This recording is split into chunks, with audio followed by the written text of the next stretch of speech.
There's so much about relationships that I like just didn't realize. So I'm going to tell you guys what those things are. I didn't realize that you don't have to tell your partner everything about you. Leave some things up to mystery.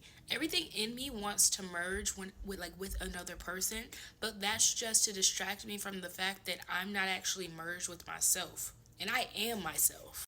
So I've learned not to use other people as distractions, right? And so that means keeping some things to yourself. Like, you need to have certain private moments of your life, because if you overshare everything, well, then what do you have left for you? What do you get to just enjoy on your own? Your joy matters by its lonesome without someone else there. I've also learned, like, a lot of the times you're projecting from what you've seen the other adults that were in relationships growing up around you do. Like, you project from that, and like you might not even be trying to, but it happens so naturally because we're so built up of everything that we like took in during those formative years. So you really, like, the moment that you're triggered by your partner, or you're triggered by something little, like, it's the little triggers that you barely fucking see, that like you really have to catch and be like, oh, hold on, okay, let me take this. Where the fuck did that just come from?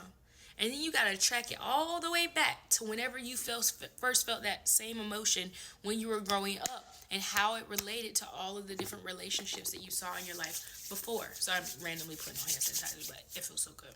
Another thing, and this book really helped me realize this shit. If someone, bro, it is so obvious, but like, if someone isn't truly showing you actively like that they want you and they're pursuing you, like, then they don't want you. Like, they're not going to make you question it. It's not going to be a question. And if you're questioning, cut them off, bro, because it's not helping anyone. And you know what's crazy? Sometimes the universe, God, all of it, they're going to send you people that like give you just the bare minimum, and they make you question it so that you can then find your own willpower to say, okay, I'm not going to put up with this anymore. And then that, like, is an opportunity for you to reinforce your own boundaries. Don't say you want a strong, healthy relationship if you're not ready to set strong, healthy boundaries. And the universe is going to send you people that make you have to put up boundaries and say, hey, I don't feel comfortable with this. And if you just don't set up a boundary, well, baby, then you're never going to get that strong and healthy relationship that you're looking for.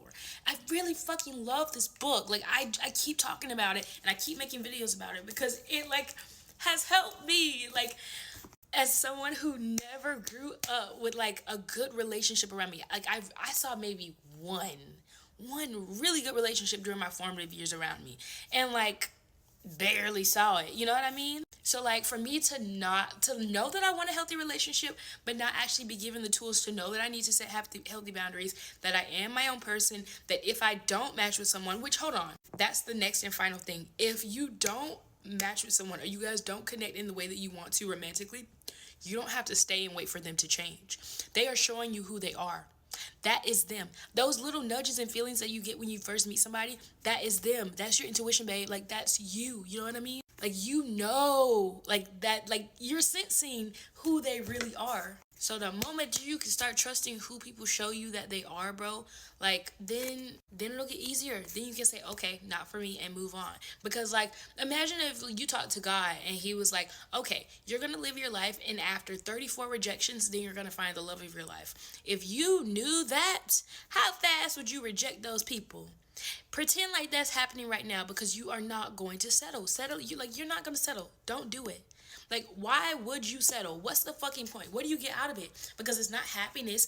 Maybe what your brain thinks that you're going to get out of settling, or being on this constant rat race of chasing the person that you want to be with, because in reality they don't want to be with you, but no one will admit it. Maybe that's you trying to find the comfort that possibly you didn't have in your home when you were growing up, right?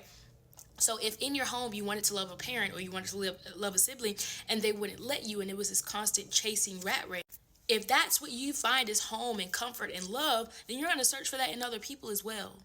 It's not healthy, boo. It's not healthy. This shit helped me realize all of these things. Oh, man. I wish I had this advice, but also I needed to go through the things that I went through to learn this, and to like be confident just in the idea of relationships. Because again, because I've gone through these things, and also because this book has found me, I am ready for a strong, healthy, stable relationship. So I wanted to share those things. I wish someone had told me those things. Please listen to this video over and over again, because listen, it got to click in there for real. And I swear it didn't even click for me until I really went through it. But take the extra step that I didn't and get through it, okay? Because it's good advice.